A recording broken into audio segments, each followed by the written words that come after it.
dessa palestra, né? Estou muito contente com a presença dele, né? E ele já tinha frequentado, já veio um dia aqui no Mata Verde, estava contando comigo, né? Então, realmente, eu acho que a palestra dele vai dar bastante conteúdo para a gente hoje aqui, né? Uma pessoa que tem um trabalho espiritual também, frequenta centro espírita, faz palestras, né? Psicólogo, tem uma série de atividades. Então, eu acho que todos nós só temos a ganhar com a palestra dele, tá bom? Seja bem-vindo. Obrigado. Fique à vontade também. Bom, antes de mais nada, antes de começar, eu gostaria de fazer uma pergunta que para mim é básica. Todos aqui se acreditam em espíritos? Ah, então somos irmãos, estou em casa, né? Tá bom. Gente, eu estou fazendo uma correção. Isso aqui não é uma palestra. Isso aqui vai ser um convite à reflexão. O que motiva alguém a falar sobre determinado tema? Eu sei que tem gente que gosta de falar para poder se exibir, exibir conhecimento. Eu talvez tenha mais dúvidas para exibir do que o próprio conhecimento. Então eu prefiro introduzir o assunto com uma reflexão minha. Porque ao contrário do que muitos pensam, né? Às vezes olham assim um palestrante, um médium, né? ou psicólogo, né? E pensam que ele não tem problemas. Que ele só tem soluções, né? E ganha dinheiro vendendo soluções. E não é bem assim. Eu acho que o que motiva mais, pelo menos a mim, falar, é que eu estou também na condição de procurar soluções para os meus problemas.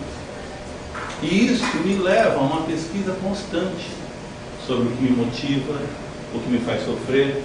E aí, na medida que eu vou descobrindo algumas respostas, eu vou compartilhando essa experiência, seja com os clientes, seja com os colegas dos locais onde atuamos enquanto espiritualistas, porque eu tenho uma preocupação muito grande em não ficar me rotulando, né? Ah, eu sou psicólogo, eu sou espírita, sou kardecista, sou umbandista.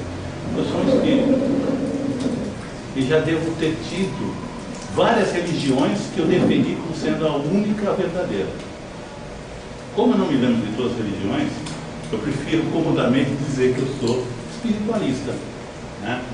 Uma vez um amigo perguntou assim: mas você não é kardecista? Também. Eu fico em dúvida, inclusive, quando alguns defendem um certo purismo e falam: mas isso não é kardecismo. Eu pergunto: Kardec era kardecista? Jesus era cristão? Buda era budista? Na realidade, todos esses movimentos vieram depois das pessoas, né? daqueles que trouxeram uma proposta. Então eu não venho aqui trazer novidades, eu venho só compartilhar, como eu disse, algumas ideias que ao longo do tempo a gente foi colecionando. Claro que algumas elas acabaram sendo fortalecidas com a teoria, porque, como o Manuel disse, eu sou psicólogo, mas também sou terapeuta de vida passada. Mas também sou alguém que se dedica ao estudo do espiritismo e de tudo aquilo que seja metafísica.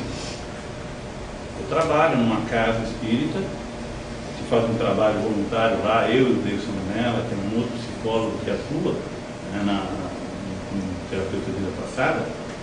E nós temos um trabalho, isso há 35 anos ou mais, junto a uma comunidade, né, lá no Casqueiro, no Centro Espírita Manchedora de Belém, onde nós atuamos naquilo que costuma se chamar atendimento fraterno, né, que é um atendimento psicológico e espiritual, onde nós compartilhamos, mais do que qualquer coisa, orientações, algumas reflexões também.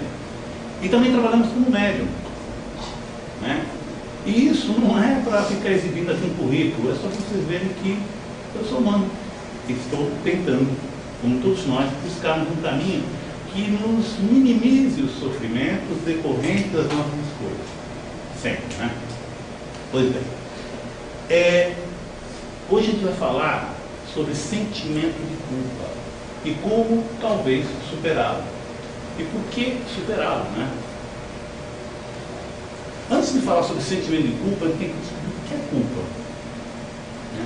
Geralmente, culpa é o resultante de um julgamento, onde você identifica um prejuízo, um prejudicado, e aquele que causou o prejuízo, o culpado. Então você tem culpado, uma vítima e o prejuízo. Quando você recebe esse julgamento, ou quando apontam para você, você é culpado, você ainda tenta de alguma forma justificar. E às vezes até dentro de uma lógica. Não, mas eu fiz isso em legítima defesa, mas eu fiz isso porque o outro fez aquilo, mas eu fiz isso porque todo mundo faz. Mas eu não acho que seja um crime, eu não acho que isso seja culpa. Até aí a gente consegue se safar. Mas o problema maior é quando eu viro o dedo para mim mesmo e digo, eu sou culpado. Aí vem o sentimento de culpa. Mais do que um julgamento, é um auto-julgamento. E quando eu me considero culpado, é inevitável. A frase, ela não fica restrita a essa sentença. Eu sou culpado. Se eu sou culpado, portanto, eu mereço punição. É lógico? Sim. Por quê? Toda culpa tem que ter uma punição, correto? É automático. Por mais que a gente teorize, por mais que a gente diga, não é bem assim, na realidade o que nós vivenciamos é isso. Quando eu me sinto culpado, eu me sinto merecedor de sofrimento. E é como se fosse uma forma de anular aquele crime, aquela culpa. Alguns falam assim, o que é necessário para eliminar a culpa? Ah, o perdão. Alguém aqui, ao ser perdoado, eliminou a culpa? Aumenta, né? Porque olha só, você pisa na bola e aquele que foi prejudicado diz, eu te perdoo. Caramba, você já está com um saldo devedor, o cara te acrescenta mais dívida. E parece que aumenta. Então existe essa lógica, uma lógica que a gente vai tentar desconstruir, de que a culpa, ela só se anula com o sofrimento, com a punição.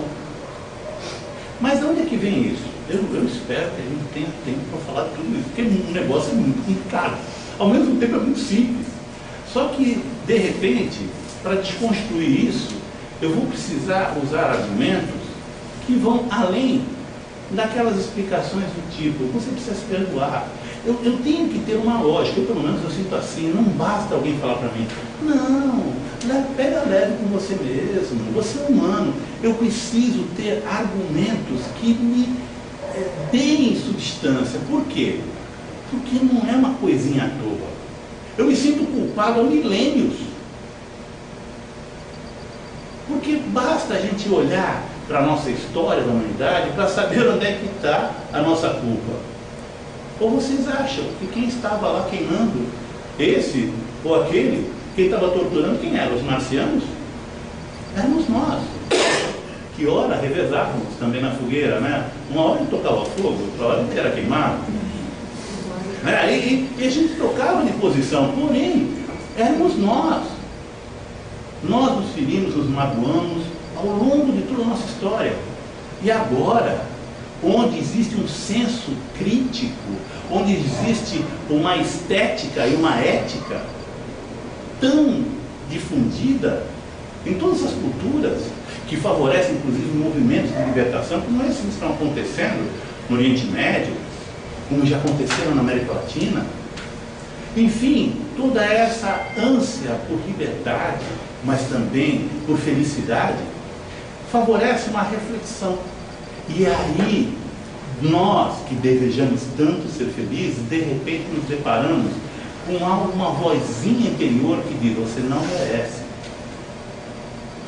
E dá a impressão, eu falo com a minha esposa hoje, que quanto mais a gente ganha coisas, a gente se sente pior.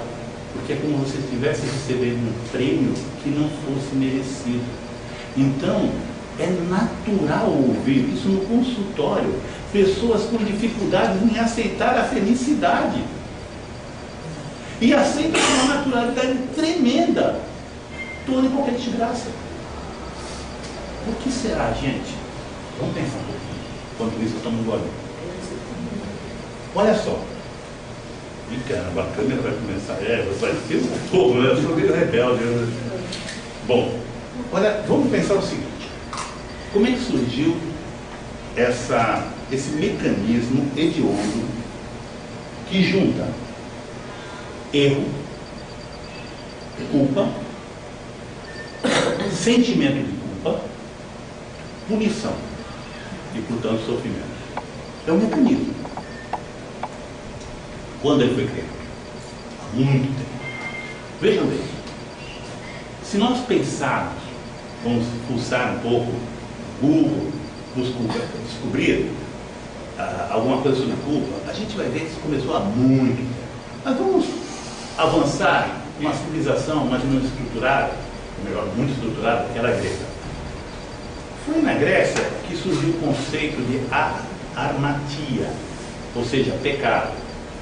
Um conceito que dizia o seguinte, que o pecado, uma mácula, ela não se restringia ao indivíduo que cometia a falta, mas toda a comunidade onde ele estava inserido. Surge então o conceito de pecado coletivo, culpa coletiva. Esse conceito ele foi transferido também para outras civilizações, como a judaica.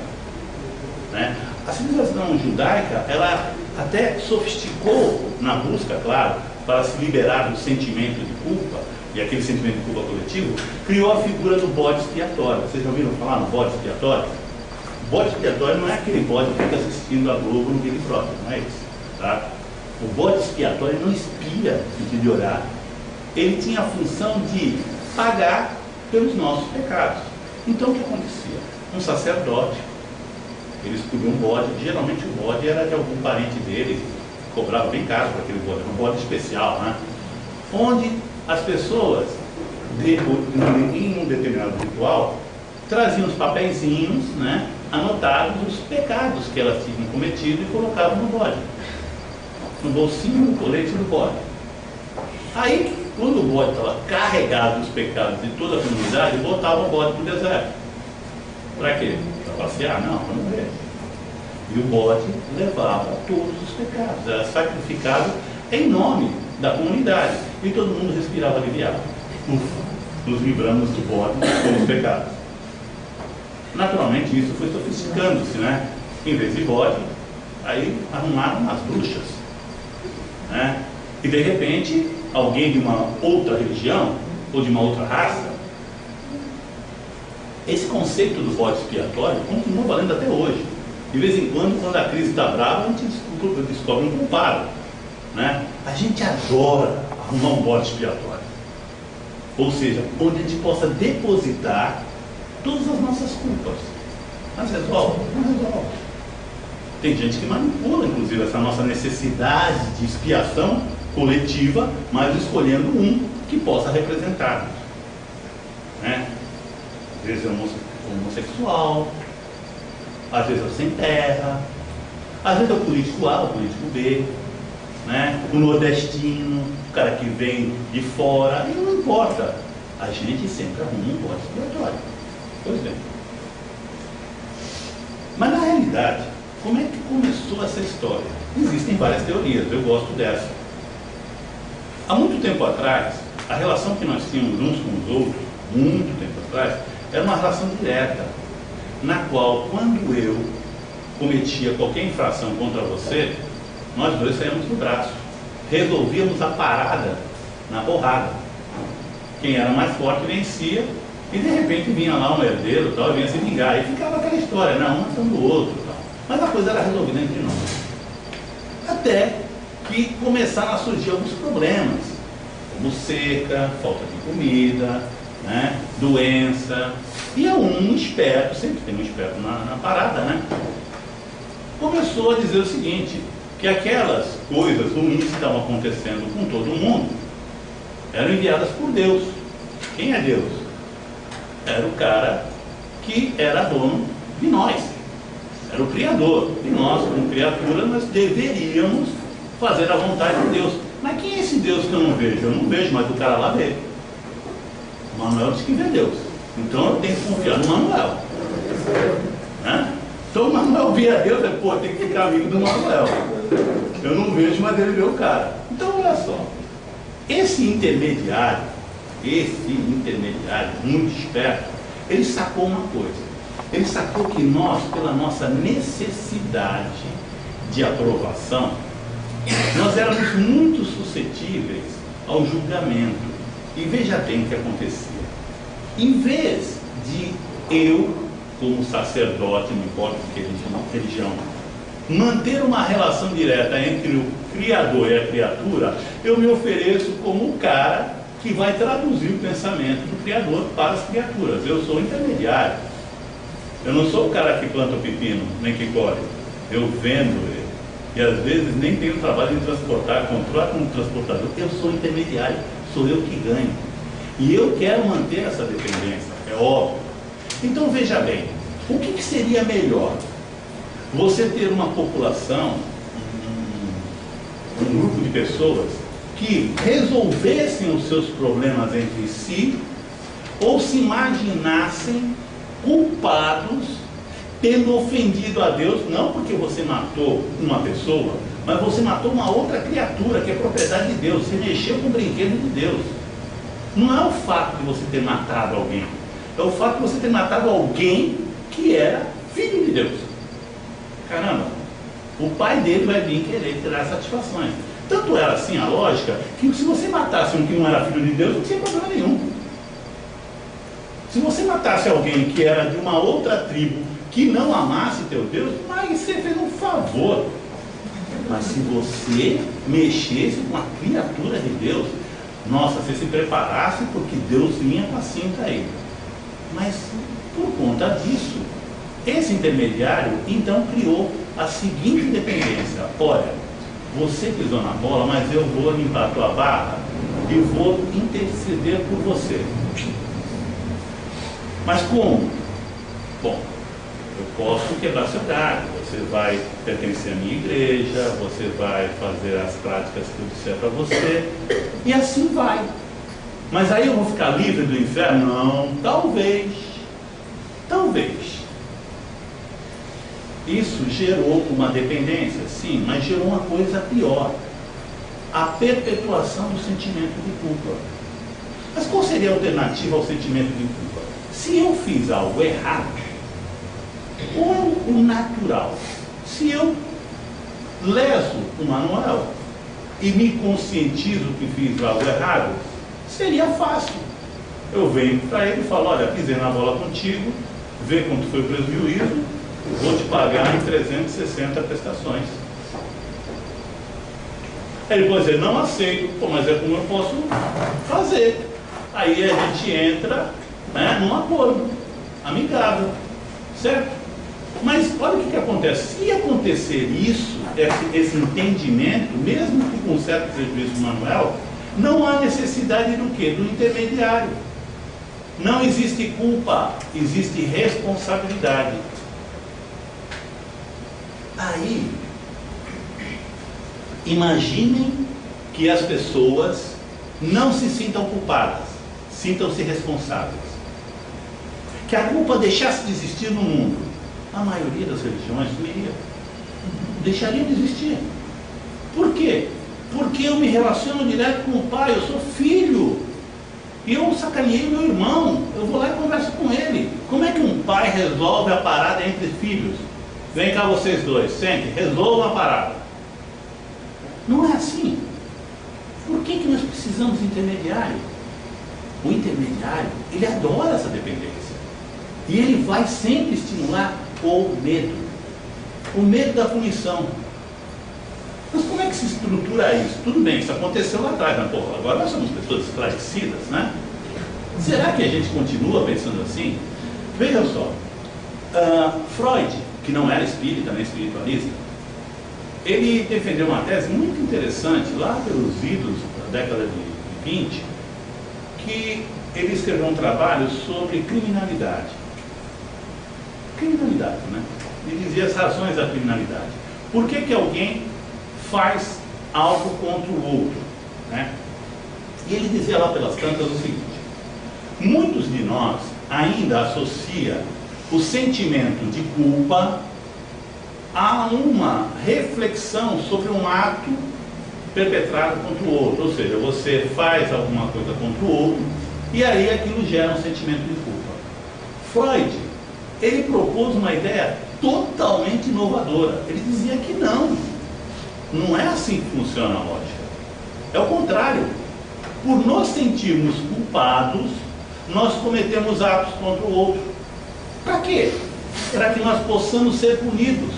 Porque na realidade, aí dentro da lógica e da teoria freudiana, do complexo édipo, nós tínhamos no nosso inconsciente um grande sentimento de culpa, que é relacionado ao complexo édipo, que nós poderíamos, espiritualistas, traduzir como coisas de vidas passadas. Ou seja, eu trago na minha consciência um monte de culpa. E dentro daquela lógica que para a culpa passar eu preciso sofrer, a pessoa então nasce com culpa, não sabe porquê, mas tem aquele sentimento, aquela angústia, aquele sentimento extremamente pesado que o faz sofrer e não sabe porquê, ansiando por ser punido para zerar a conta, e aí as coisas não acontecem, a cinta não vem. O que ele faz? Ele provoca algo que possa resultar em punição. Aí vem o alívio. O alívio da opressão de um sentimento de culpa inconsciente. Faz sentido? Vamos tornar a coisa mais palatável. Ainda bem que ela está dormindo, que eu vou falar um negócio aqui que toca ela. Mas vocês lembram quando vocês eram crianças, há pouco tempo atrás? Vocês lembram quando vocês, né, eu lembro de todas, quando nós aprontamos alguma coisa, por exemplo, quebramos aquele vaso, né, aquele bibelô que a mãe tinha com muito carinho, que foi aquela tia rica que deu no casamento dela. E a gente entra com a bola em casa e pumba! E quebrou o bendito do bibelô. Aí o que acontece?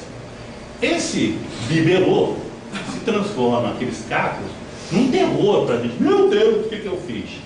Aí o barulho do vidro quebrado já faz com que a mãe apareça na sala. Aí aquela cena básica, né? A criança aterrorizada porque ela sabe que vai ser punida, certo? Aí se a mãe chega e dá uma sapecada, que não pode, né? Mas dá uma sapecada no bumbum da criança, o que acontece? Qual é a sensação que a gente tem depois que a gente toma um tapa por um erro que a gente cometeu? Alívio. E nós aprendemos. Nunca mais nós quebramos mais nada, não é verdade?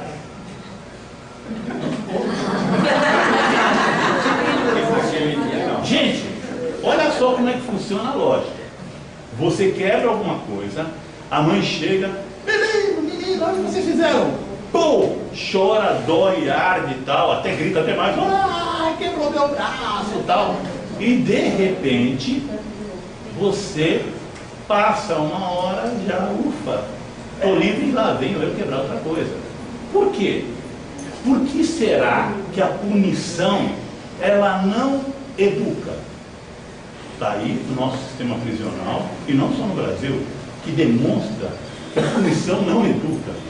Porque fica patente para uma criança de 2 anos, de 5 anos, ou uma criança de 52 anos, que a mensagem que a punição traz é o seguinte: um vaso quebrado é uma palmada na bunda. Pronto.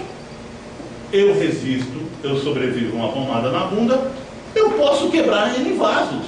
Eu não preciso mudar. Eu só preciso ter o couro grosso para aguentar as porradas. Não é essa a lógica? Por que a gente passa o sinal vermelho, estaciona no lugar proibido? Por quê? Porque eu tenho dinheiro para pagar. Eu pago, né? Ah, mas tem os pontos da carteira, não tem problema, eu passo para a avó. Ou para o namorado da filha que está querendo fazer um H, meu, estou com os pontos aqui, né?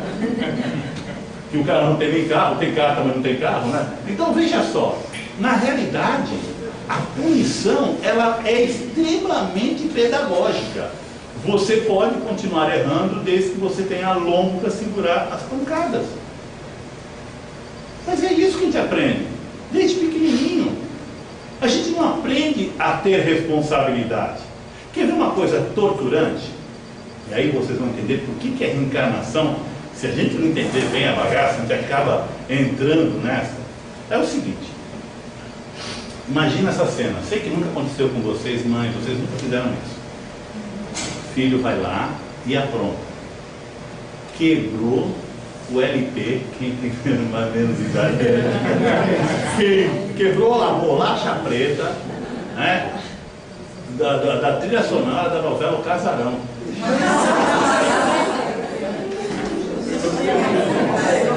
Uma raridade, né? Perry Como, né? Tem um tema de SWAT, né? Então, mas imagina só, quebrou. Aí a mãe entra e fala: o que você fez? Aí levanta a mão, pensando bem: eu não vou fazer nada. Você vai falar com o seu pai hoje à noite quando estiver no trabalho. Alguma mãe já fez isso? Agora eu pergunto para os filhos que passaram por isso: qual é a sensação? É torturante. Eu pergunto: como a punição não ocorreu?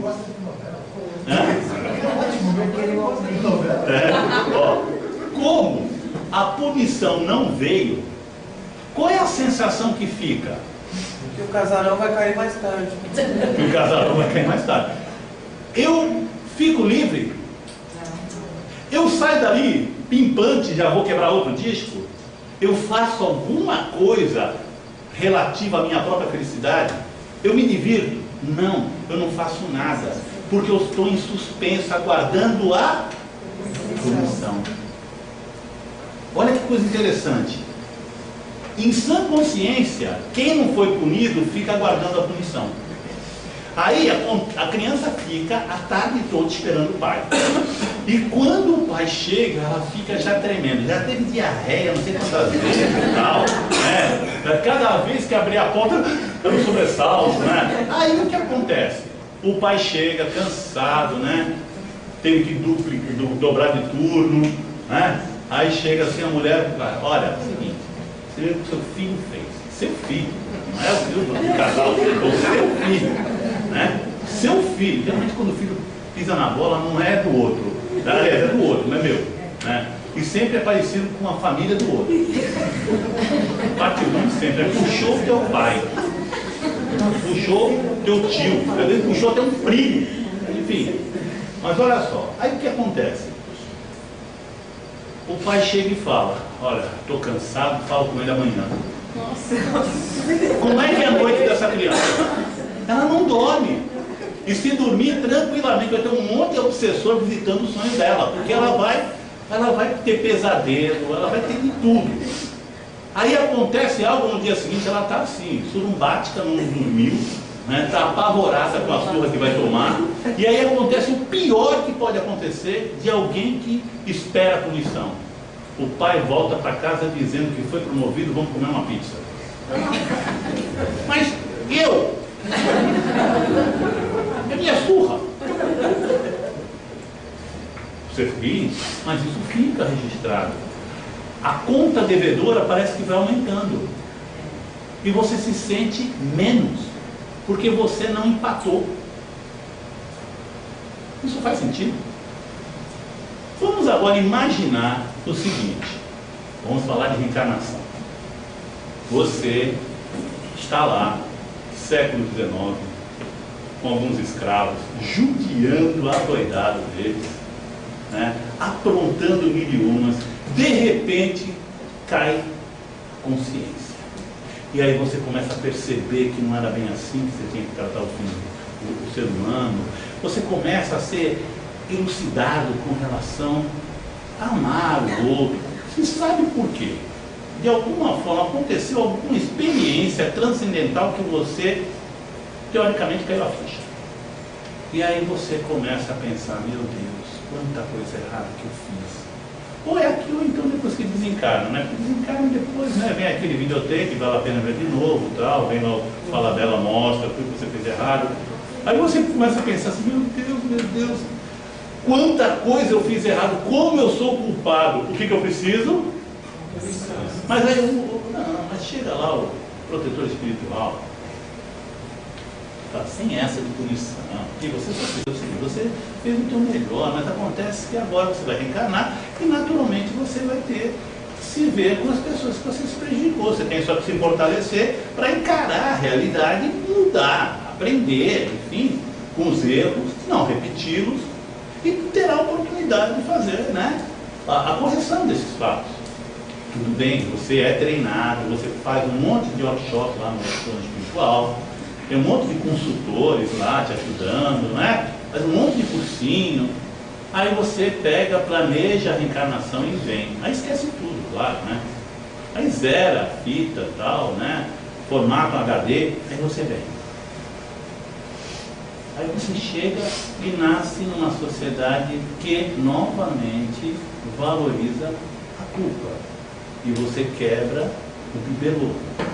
E de repente, aquele bibelô, você pequeno, começa a sentir uma culpa porque você quebrou algo de alguém, tal qual você tinha feito no ano passado. Você não lembra. Mas aquele bibelô quebrado linka a culpa de agora com a culpa lá de trás. Aí de repente, por causa de um bibelô, você se sente como se tivesse açoitado sem escravos. Você tem que sofrer muito. Aí você apanha pelo bibelô. Não é o suficiente. Nunca é. Porque a culpa é muito grande. Como é que a gente conserta isso, gente? Será que não tem jeito?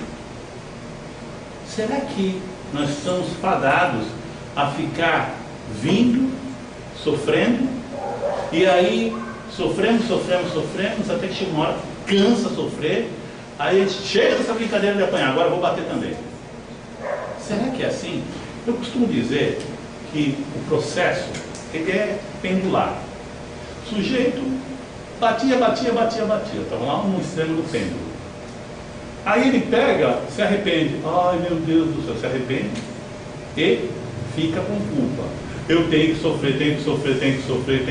Aí vou para a ponta extrema e viro uma vítima e procuro sofrer o máximo possível. Apanho, mas só que peraí, já passou, né? Bateu demais agora. Aí quer saber uma coisa? Chega de sofrer, eu volto novamente batendo. Só, não tanto, porque agora eu já aprendi um pouco, perdeu um pouco daquela força, né? Aí eu bato, ai meu Deus, fiz tudo errado, volto de novo como uma vítima, e como algoz, e como vítima, e como algoz, e vai indo, até que um dia, normalizo. É assim, por cansaço de bater e de sofrer, que a gente chega ao equilíbrio. Tá bom? Beleza? Todo mundo conformado? Em que ponto vocês já estão? Pô, gente, será que existe uma maneira diferente para nós nos liberarmos da culpa? Vamos pensar. Pensando. Exatamente, pensando. Veja, pense uma coisa. Vamos supor que eu tenha judiado muita gente, tenha feito muita gente sofrer, tenha roubado, violentado, matado, enfim, fiz tudo. Se eu sofrer tudo isso, o outro fica feliz? Ou melhor, eu restituo aquilo que eu tirei dos outros? Então, não traz felicidade, pode trazer satisfação da vingança, mas eu digo assim, torna aquela pessoa que eu infelicitei, aquela pessoa que eu prejudiquei, devolve a ela o que eu tirei, o meu sofrimento. Então para ela não serve. Eu aprendo com o sofrimento, sinceramente.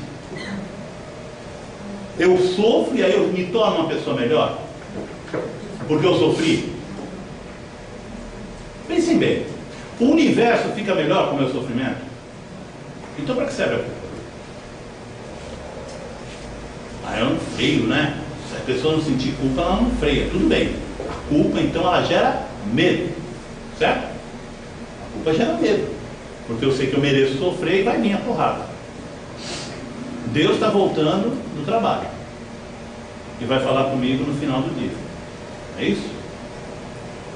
Só que Deus, diferente do meu pai, ele não pune. E também não dá prêmios. Deus não pune, não dá prêmios. Tudo que nós fazemos não gera nem punição, nem prêmio.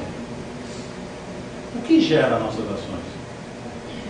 Resultado. Simples assim. Tudo que eu faço gera resultado. E Deus, sabe aquele papo? Deus escreve certo por linhas tortas? Furado. Deus não escreve nada. Nem os 10 mandamentos ele escreveu. Foi psicografado. Em pedra. Isso é difícil, imagina. Então, vamos lá.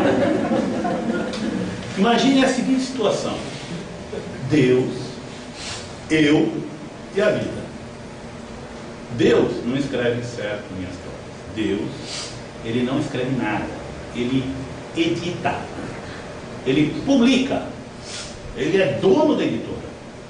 Ele chega para mim, que sou escritor da minha própria vida, e entrega um monte de folhas em branco, que são os dias da minha vida, dessa vida. Me dá aquele monte de folha em branco, me dá um lápis, não uma caneta, um lápis, que é a minha vontade. E me dá uma borracha, que é a minha reflexão, consciência, enfim, conhecimento, saber, não importa. Na realidade, Deus me dá a oportunidade de pegar a minha vida, escrever o que eu quero, e ainda fala, ó, se quiser usar a borracha para rever aí o que você quer, você pode, né? E uma vez pronto o livro, a cada dia, a cada hora, a cada segundo, eu entrego na mão de Deus, ele fala assim, tem certeza? Não quer corrigir nada? Não quer pensar de novo? E aí o que eu faço? Não, manda a ficha, manda a bala. Aí Deus vai lá e publica. E aí vai para o mercado. E a tua história acontece. Só que o bacana nessa história é que Deus, nossa, Ele dá uma chance para a gente publicar uma nova edição a cada dia. Melhorada, ampliada, revisada, atualizada. Com o quê? Com experiência. E de onde vêm as experiências? Dos erros. Ou alguém aqui aprendeu acertando? Aí tem outra coisa para a gente desconstruir a questão da culpa, tem que ficar muito clara. Primeiro, nós nos sentimos culpados porque nós nos sentimos traidores de uma missão, sermos perfeitos. Quem é perfeito? E quem vai ser? A perfeição não pertence à humanidade. Quando nós nos tornarmos perfeitos, deixaremos de ser humanos. Isso não é ruim, é consequência. Ou seja, a perfeição é algo a ser alcançado. É como andar em direção ao horizonte. Você chega no horizonte? Não. Ele serve para quê? Como um norte, como um caminho que você vai seguir. Alguém aqui consegue alcançar o amanhã? Não. Por quê? E mesmo que você seja imortal, pior ainda, se você for imortal, então amanhã, o último amanhã não existe. Seguir em direção ao horizonte, seguir em direção ao amanhã ou à perfeição, não é seguir para um destino, mas é um caminho. E para fazer esse caminho, eu vou ter que fazer o quê? Escolhas. O que é uma escolha? É, diante de uma situação nova, eu ter a coragem de agir sem certeza. Diante de uma situação conhecida, é eu usar a experiência e repetir a fórmula.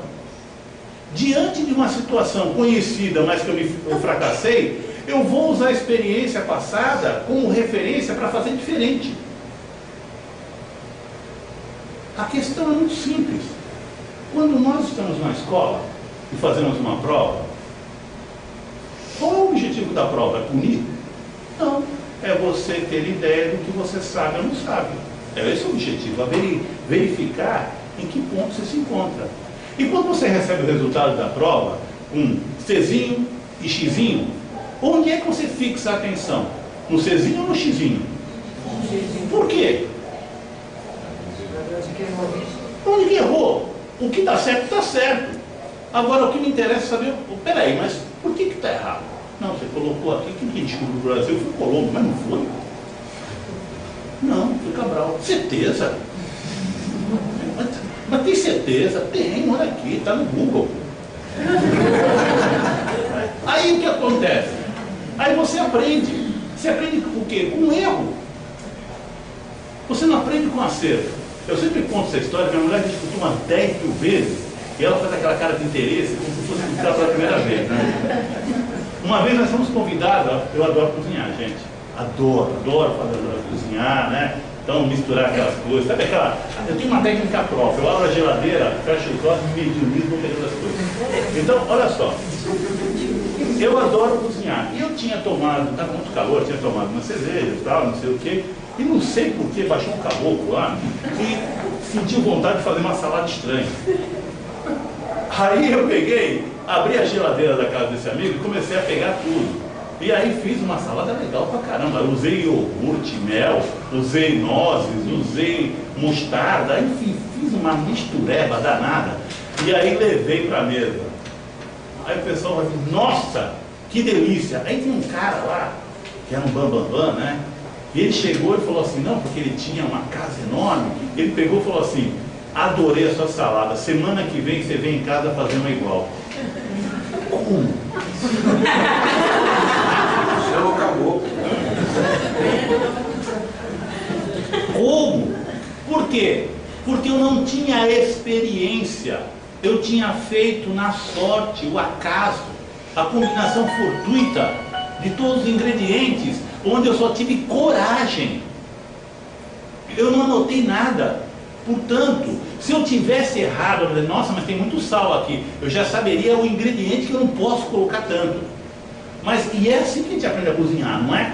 A gente vai fazendo, né? Pela reação, né? Ou pela corrida para o banheiro, a gente vai saber se está certo ou está errado. E na medida que a gente vai entrando em contato com o resultado das nossas ações, é que a gente vai corrigindo a rota. É que nem carrinho bate-volta, né? Aqueles carrinhos bate-volta, a gente chega, né? E pum, pum, toma porrada, pum, cantelado. Aí chega uma hora que você domina, aí você começa a esnobar. Coloca a perna para fora, né? Já pegou o molejo do volante e tal, aí começa a tirar fininha, aí você se diverte.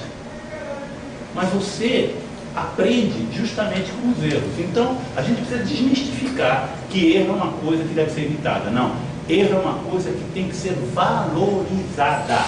Não é buscar errar, mas aprender com esse maravilhoso instrumento pedagógico que é o erro, porque ele traz para você, para cada um de nós, a experiência. Mas somente se transformará em experiência se eu tiver humildade perante mim mesmo. Porque se eu quiser ser perfeccionista e não errar, eu não aprendo nada. Eu fico na pose de perfeito, segurando um boneco de Olinda, meses e anos a fio. Vocês já viram um boneco de Olinda? O sacrifício que é carregar aquela desgraça? Mas está sendo muito bonito, porque as câmeras estão lá no boneco, não estão no cara que está segurando. O problema é que a gente olha para bonecos de Olinda também à nossa frente e queremos levantar mais ainda o nosso. Mas de repente a gente baixa os olhos e vê que quem está carregando o boneco de Olinda é igual a nós. E está tão cansado quanto nós. A gente larga o boneco e sai para sambar junto com aquele ser humano.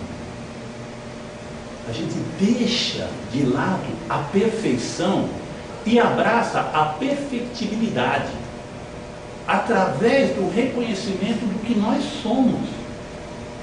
E aí eu tenho a chance, valorizando as experiências, de não repetir os mesmos erros. Ok, mas ainda não entendemos como é que a gente faz para se livrar da culpa. Pois bem, nós vimos que a culpa não serve para nada. Eu costumo dizer que a culpa é como se fosse um termômetro. Você sabe para que serve o termômetro? Não é só para pegar a dispensa no trabalho, mas para que serve o termômetro? Para medir a temperatura do corpo. Qual é a temperatura normal de um corpo humano vivo? 37 graus. 37? Já é um pouquinho certo. 36,5. Então vamos lá, 36,5 é o que dizem, né? Não sei se é verdade. São 36,5. Mas se você não tem essa informação básica, que é qual é a temperatura ideal, para que serve o termômetro? Para nada. Porque se você não sabe, Não tem nenhuma serventia. Mas se você tem essa informação básica, qual é o padrão de normalidade, um termômetro pode apontar se você está com febre ou não. Você pode estar com hipotermia. De repente, com 32 graus, tem alguma coisa errada. Se você não estiver fora de casa, né, num ambiente abaixo de zero, tem alguma coisa errada. Como também tem alguma coisa errada se estiver com 38, 7,5, 38, 39, 40, 43, você já nem está mais aqui. Mas veja só, a questão é a seguinte: o que o termômetro fornece? Informação. Que informação? Que tem alguma coisa errada. Ou que não tem nada errado. Mas quando ele diz que tem alguma coisa errada, o termômetro dá, por exemplo, qual é a causa da febre? Ele diz o que você tem que fazer. Ele indica o que é que você precisa verificar no seu corpo. Ele só te dá uma informação, que tem algo errado. Ele te convida a uma ação. Que ação? De repente, usando a experiência, tomar aquele chazinho que a vovó recomendou. De repente, usando a experiência, o chazinho não resolve de jeito nenhum, então procurar um médico. E pode levar a outras divagações, como por exemplo, pensar que talvez aquela febre é porque você tomou um banho quente e saiu fora para jogar ping-pong sem camisa, num frio danado. Ou porque você tomou um monte de chopp com Steinegger, né? E você não podia, porque o filho dele não aguenta. Enfim, tem um monte de coisas que poderiam vir a partir do termômetro, mas todas elas pedem ação. A culpa é a mesma coisa. A culpa vem como um sinal, um alarme. Você pode ficar olhando para o termômetro durante horas. A febre baixa. E se você ficar pensando nos erros que você cometeu, você conserta alguma coisa? Faz sentido ficar, então, sentindo culpa? Ah, mas eu preciso sofrer. Tem essa, né? Será que precisa?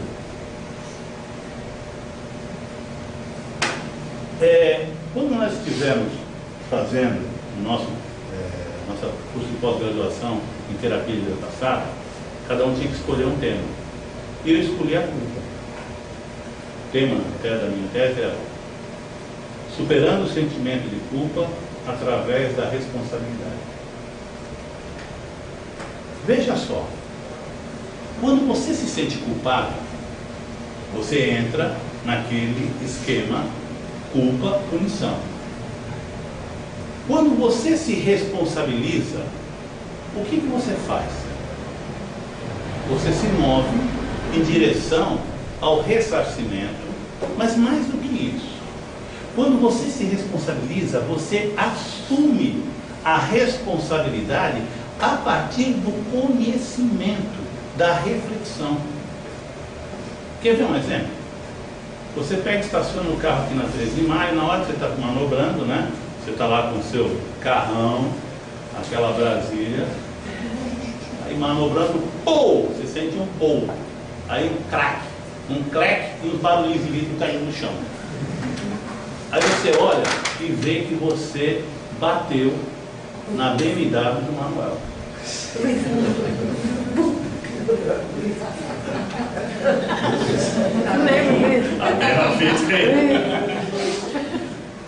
E aquela BMW importada, último modelo, conversível, 2 lugares.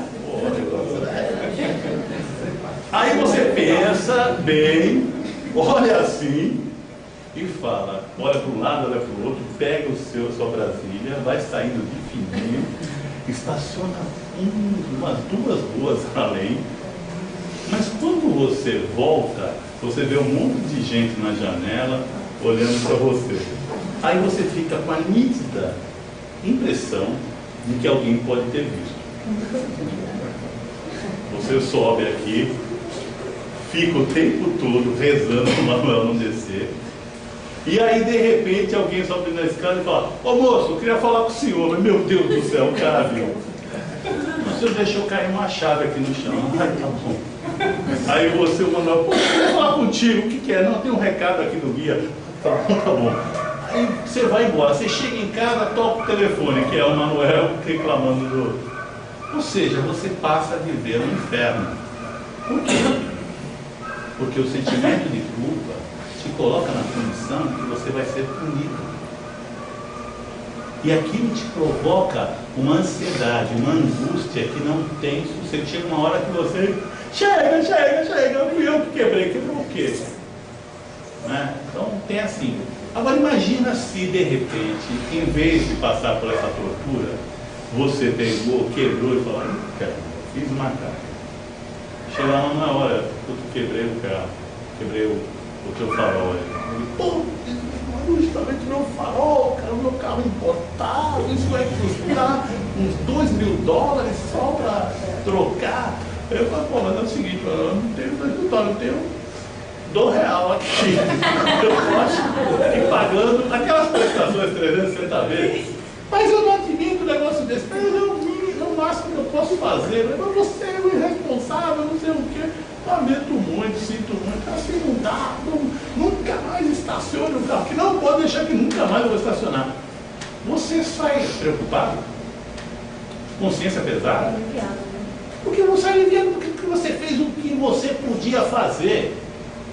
E é a mesma coisa com relação a todo e qualquer erro que tenhamos cometido. Ah, mas isso aí que você está falando é um estímulo para a pessoa errar? Não. É um estímulo para que todos nós assumamos com responsabilidade o resultado das nossas escolhas. Nós não temos que esperar a cintada. A gente tem que assumir responsabilidade. Quando você norteia a tua vida pelo sentimento de culpa, o que acontece? É como você estivesse dirigindo um carro, passasse em cima de alguma coisa e de repente pensasse que eu passei por cima de alguém e continuasse dirigindo olhando para trás. O que pode acontecer? Um outro acidente. Viver com responsabilidade é sentir o solavanco, parar. Peraí, deixa eu ver o que eu fiz. Verificar. E se você atropelou alguém, é pegar alguém, colocar no carro, assumir a responsabilidade. Porque de repente você passa batido, sentindo culpa que matou alguém, e você passou por um tronco de árvore. E aí dá no telejornal que mataram um cara atropelado, você diz, fui eu. Acontece que muitos de nós acabam atribuindo as nossas desgraças, o nosso sofrimento, aos obsessores, né? Eu tenho um monte de obsessor que quer se vingar de mim. Gente, na boa, eu sei que tem gente que não perdoa. Nós mesmos não perdoamos um monte de coisa. Mas vamos fazer um raciocínio lógico. Pensem na vida de vocês até hoje. Quantas pessoas pisaram no carro de vocês até hoje? N, ainda mais naquela na escola, não tinha bullying, né? Tinha sacanagem em cima da gente, mas bonito, tem nome bonito. Então a gente sofria, caramba. Mas teve aquele garoto que judiava da gente, aquela menina que me esnovou, que me humilhou, né? Teve aquele colega que me traiu, teve aquele colega de trabalho que me entregou, teve aquele chefe que abusou de tudo por telefone de mim. Mas eu lembro de todo mundo que judiou de mim? Não. Porque eu perdoei? Gente, eu já apanhei tanto que o que fica é a última cara que me bateu. Ou então aquele que bateu mais forte. Mas será que nós ainda temos gente atrás da gente querendo se vingar? Todos aqueles que nós judiamos, abusamos, fizemos tudo errado? Não. Por quê? Porque eles também fizeram a mesma coisa. Tem uns que não se lembram, como nós. Nós não nos lembramos, achamos que nós somos vítimas. E o vitimismo é uma coisa que existe tanto em encarnados como desencarnados. A gente trabalha com regressão de memória também no centro espírita. Você fala nisso, né?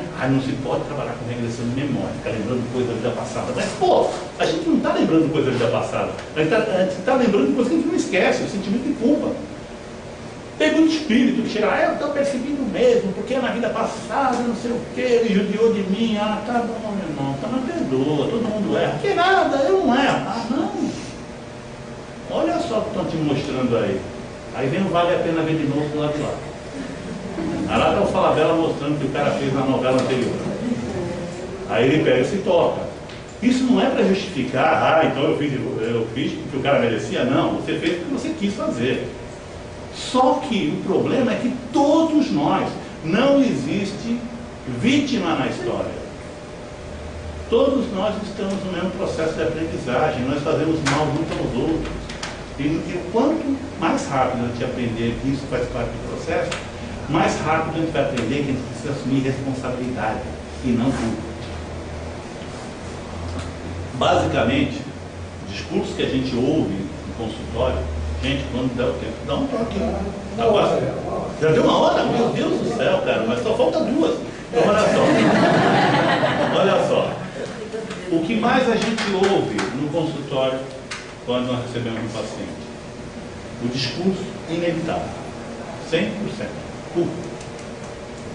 Ou é culpa minha, ou é culpa do outro.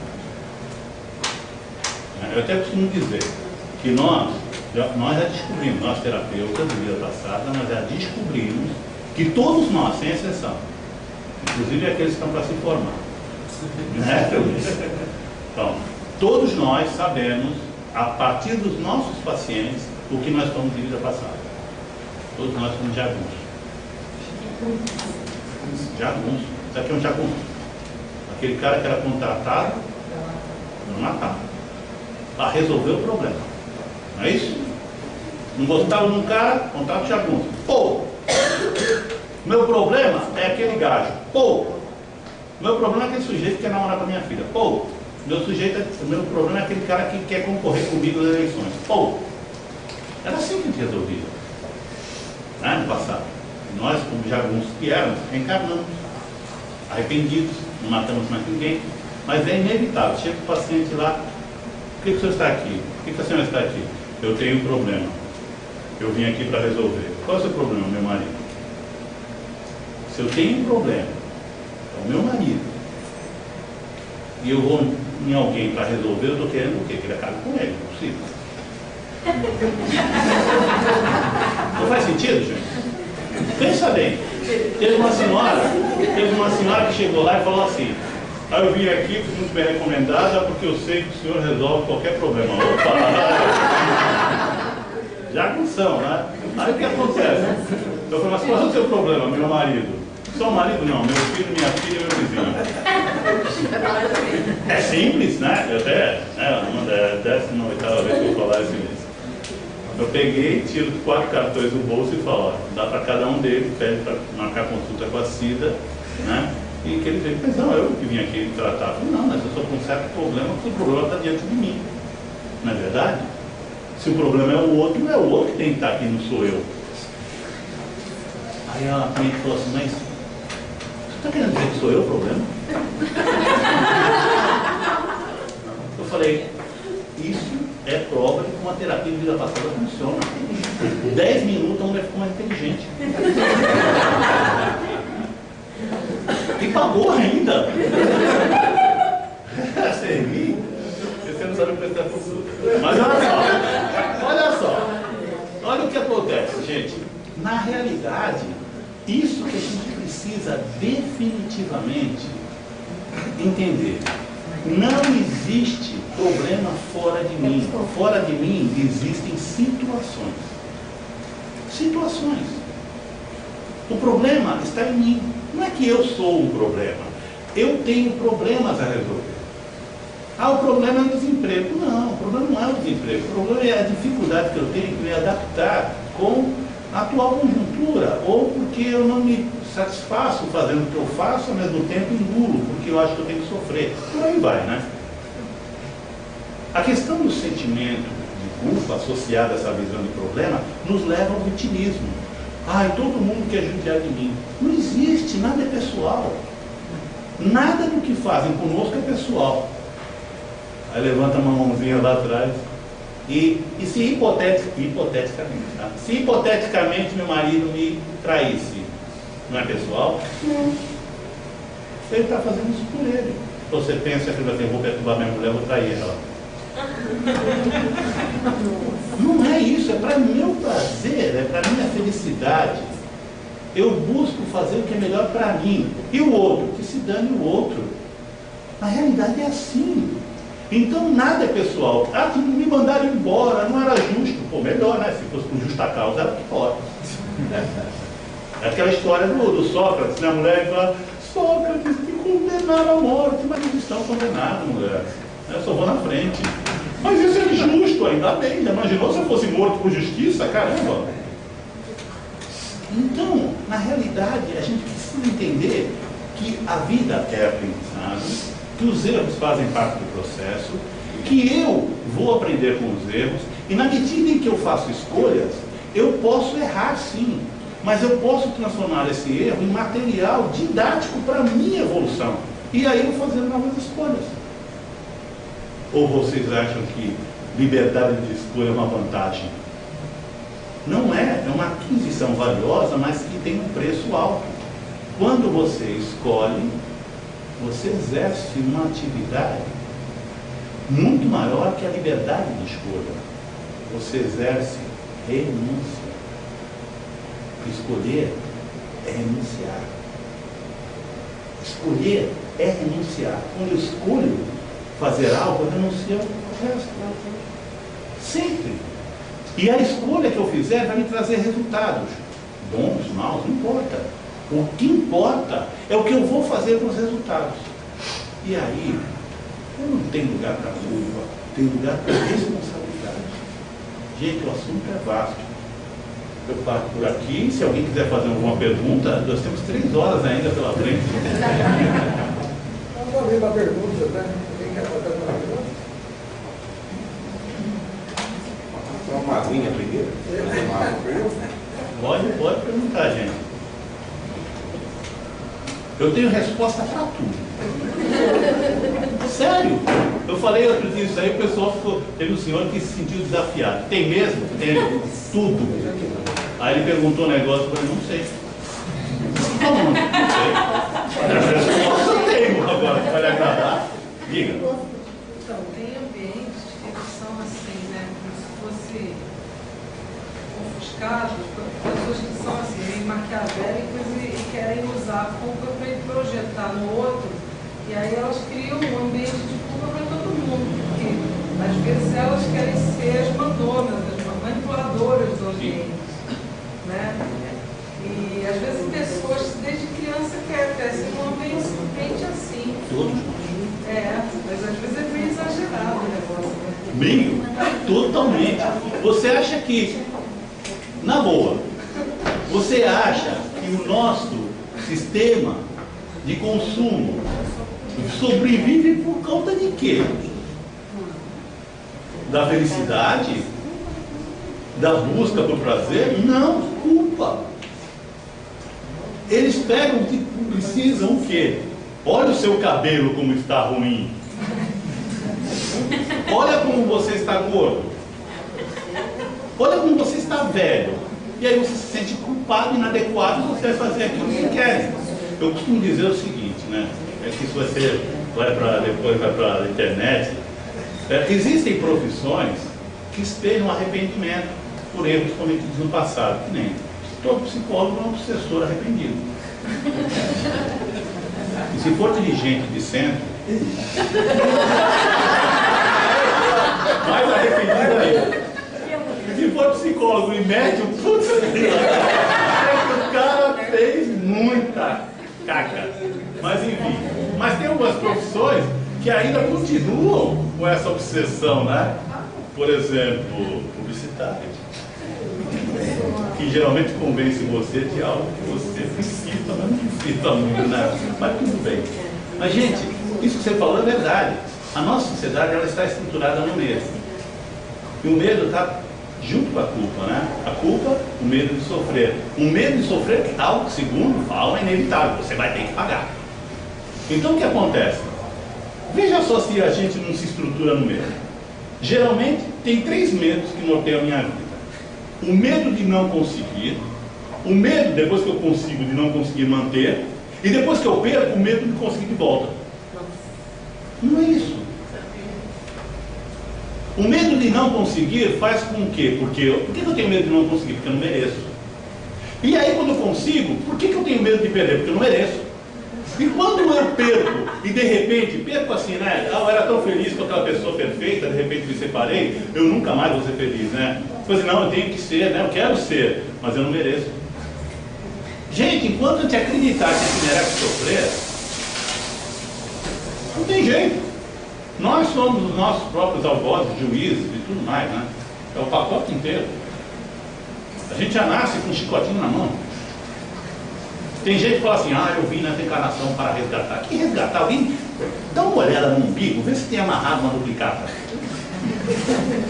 Não tem. A vida é oportunidade, caramba. Se não fosse, a gente nem reencarnava, a gente ficava por lá, sofrendo. Né? Dentro daquela máxima kardecista que diz que o mundo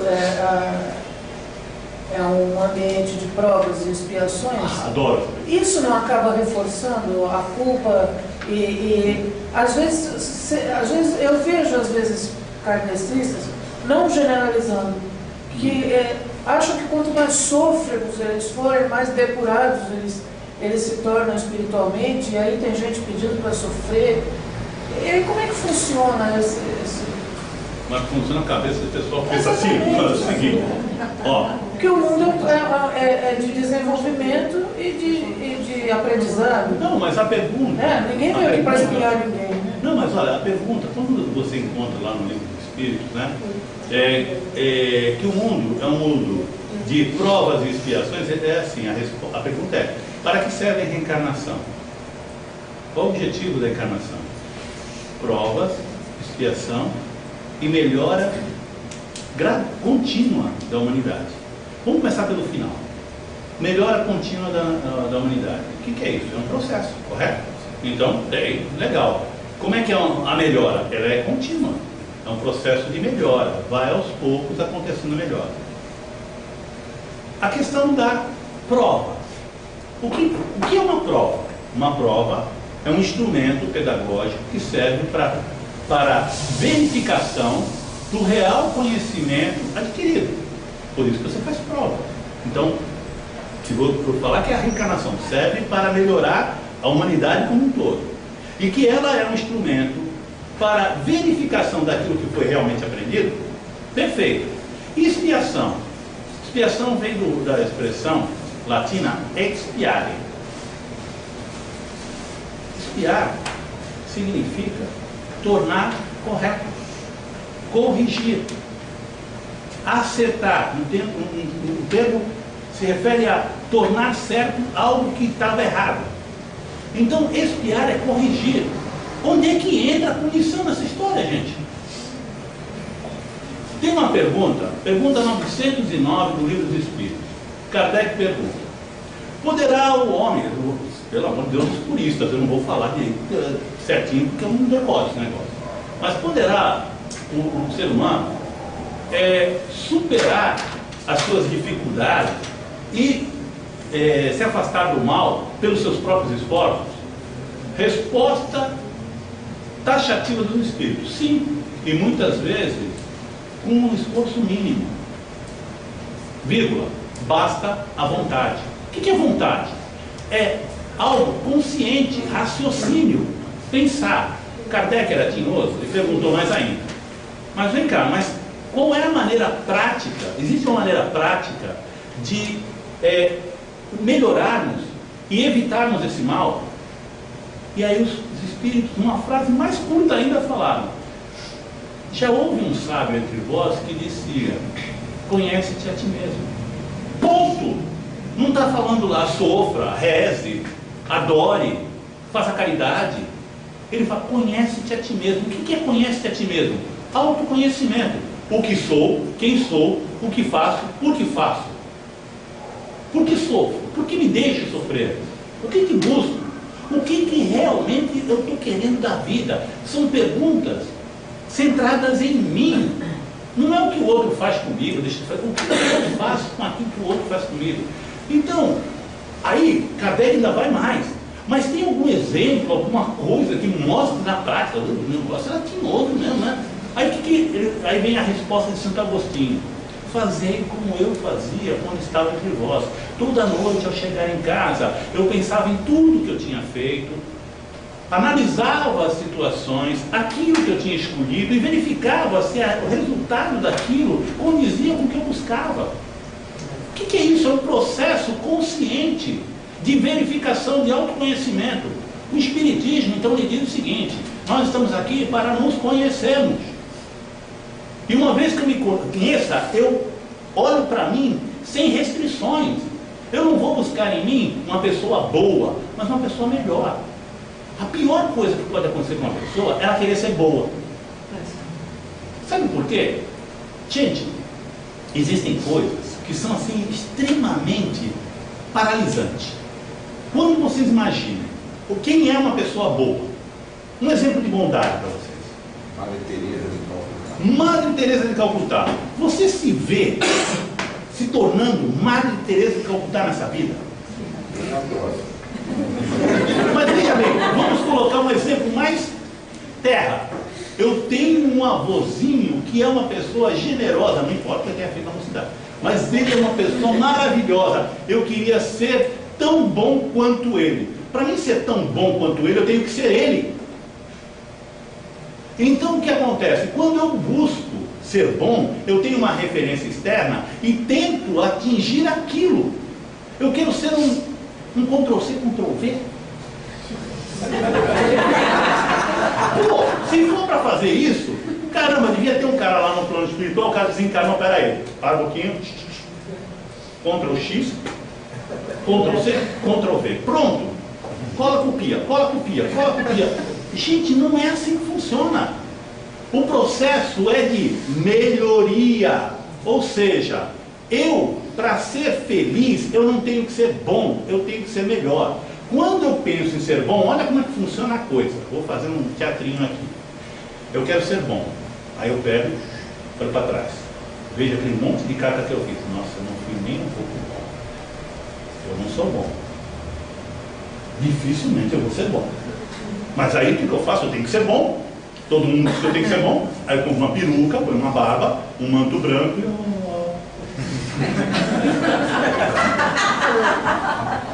ou então me visto de laranja, rato sua cabeça, coloca uma tintinha aqui, ó, Hare Krishna.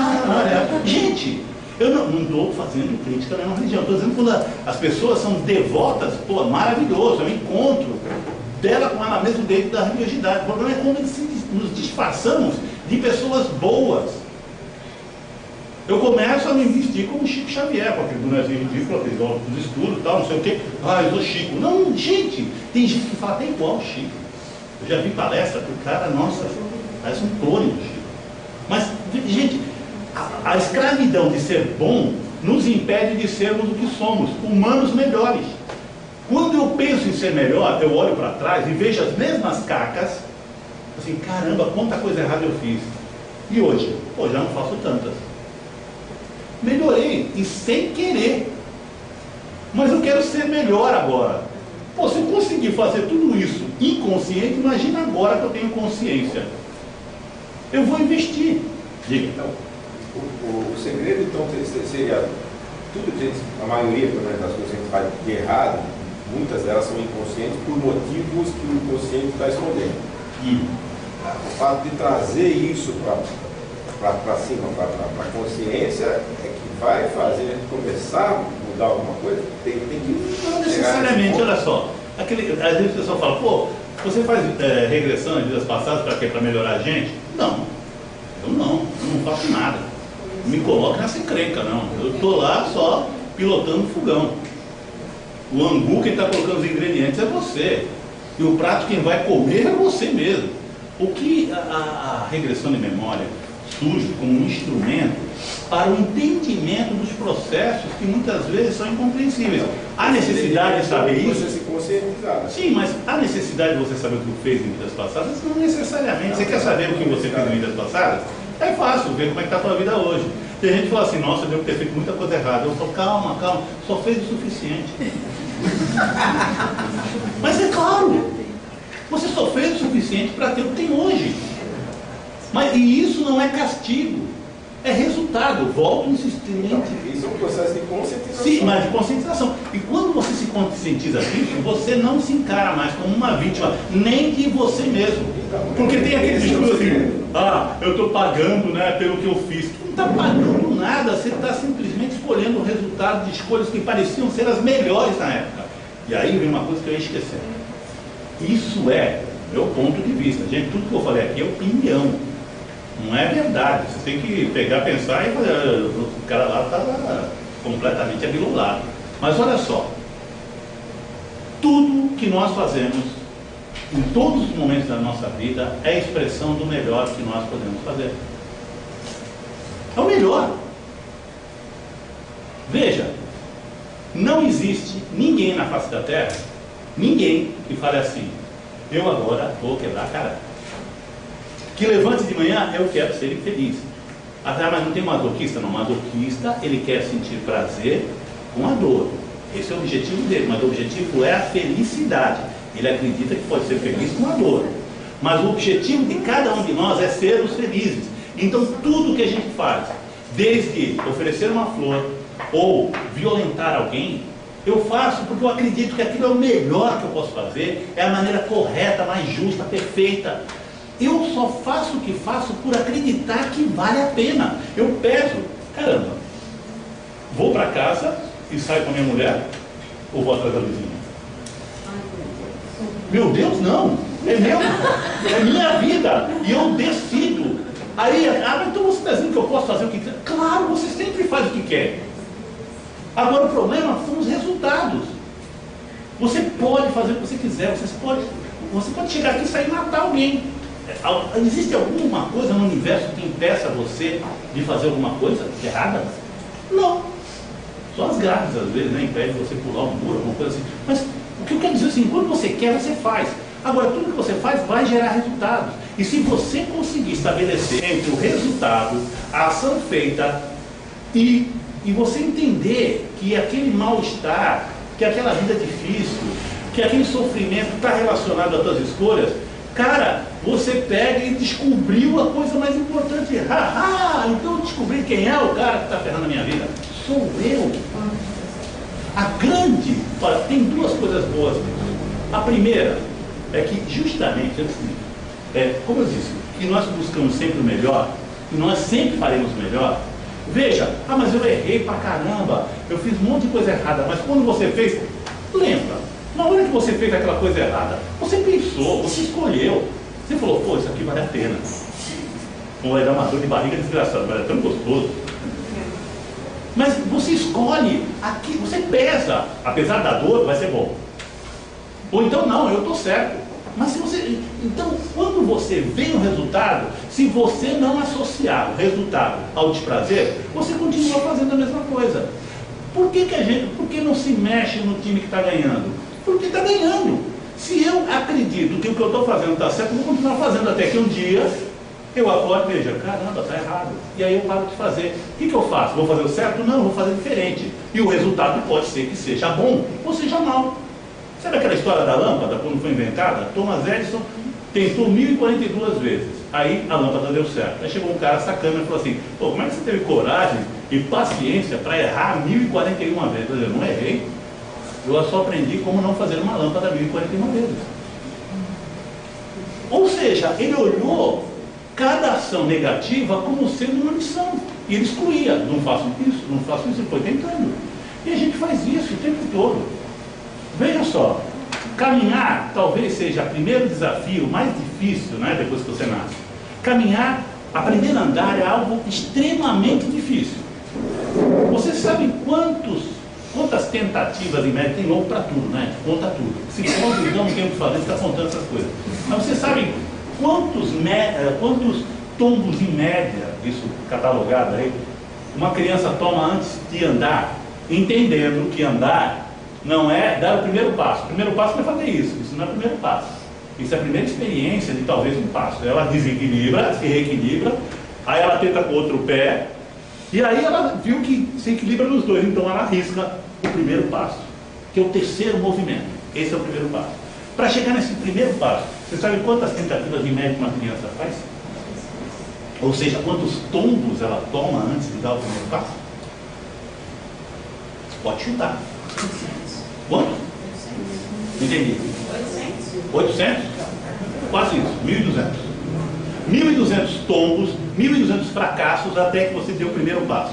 Eu pergunto em sã consciência, por que que aquele idiota, banguela, careca, pelado, que não sabe falar, continua tentando andar? Se ele fracassa em cada tentativa durante 1.200 vezes. Por quê? Porque ele vê que é possível. É possível. Tem gente em pé. E eu também posso. E as pessoas, quando ele toma um tombo, falam: pelo amor de Deus, não tenta de novo. É assim? Se nós, pais, fôssemos ter medo das consequências de um tombo, os nossos filhos só andariam depois de ter cursado uma universidade, aprendendo toda a aerodinâmica do passo, entendendo perfeitamente a composição do esqueleto, dos músculos, entendendo a lei da gravidade para planejar o primeiro passo com 18 anos. Imagina uma sociedade de seres rastejantes. Adolescentes que não dariam problema aos pais, porque eles estariam: eu vou sair, mãe. 2 horas depois ele está saindo da cozinha arrastado. Gente, por que a criança tenta? Porque ela é estimulada pelo meio a tentar. Vai lá, filhão, dandar para ganhar dendém. E aí quando a criança cai: não, vamos de novo. Legal. Pena que a gente para de estimular uns aos outros a caminhar. Quantas vezes nós tentaríamos um novo relacionamento depois de um fracasso amoroso? 1.200 vezes? 12 vezes? 6 vezes? 3? Uma pelo menos? Gente, quantas vezes eu me permitiria mudar de profissão porque eu vi que esse não era o passo certo? A gente fica preso aos fracassos, ao erro, quando é o erro que nos estimula a desenvolvermos. Se vitimiza ao invés de tentar. Exato, porque a gente sabe o que acontece? Vou contar um segredo para vocês, que eu só conto em terapia porque eu cobro. Mas olha só, eu vou contar de angústia. Gente, vocês sabem que é mais fácil, muito mais fácil, infinitamente mais fácil sofrer do que ser feliz? Sabe por quê? Ser feliz exige movimentar-se. Sofrer, basta ficar quietinho no canto e apanhar. Para sofrer, você não precisa fazer nada. É ficar parado. Para ser feliz, você precisa ir atrás ou ir na frente. Você precisa querer, pensar o que você é. Sofrer é fácil. Você nem precisa colocar o bata ali nas costas. Sai na vida com cara de vítima. Pô! Sofrer é fácil, é cômodo. É cômodo. O que foi que eu falei naquela vez, que eu até escrevi, falei: vou publicar um livro com esse título, não é? Sofrer é acomodação, né? É, sofrimento é acomodação e responsabilidade é ação. É ação. Responsabilidade com quem? Com o mundo. Quero salvar o mundo. Salve você, pelo amor de Deus.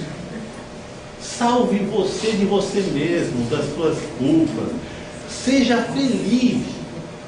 Seja feliz. Não se envergonhe de se lambuzar na própria felicidade. A felicidade não é prazer. Prazer faz parte da vida. Pode fazer parte. Prazer é tudo aquilo que a gente experimenta com os nossos 5 sentidos. Felicidade é satisfação. Felicidade é quando você fala assim: estou satisfeito. Isso é felicidade. E pode ser prazeroso? Pode. Comer um bolo de chocolate é prazeroso? Dá satisfação? Você comenta até 5 anos depois: comi um bolo de casamento. Gente do céu, o que era aquilo? Agora eu quero que vocês falem a mesma coisa sabendo que vocês são diabéticos. Como é que é um bolo de chocolate para um diabético que ficou... É prazeroso? É. Traz satisfação? Não. Por quê? Porque tem medo. Né? Porque vai vir as consequências, que ele sabe. Então, nem todo prazer gera satisfação e nem toda satisfação é prazerosa. Eu posso me matar de cansaço numa academia, que não é prazeroso, mas me traz a satisfação de ficar com esse peito taurado de pombo que eu tenho. Ao contrário, não é porque caiu o peito para baixo, mas tudo bem. Então, gente, acabou? Vou ficar com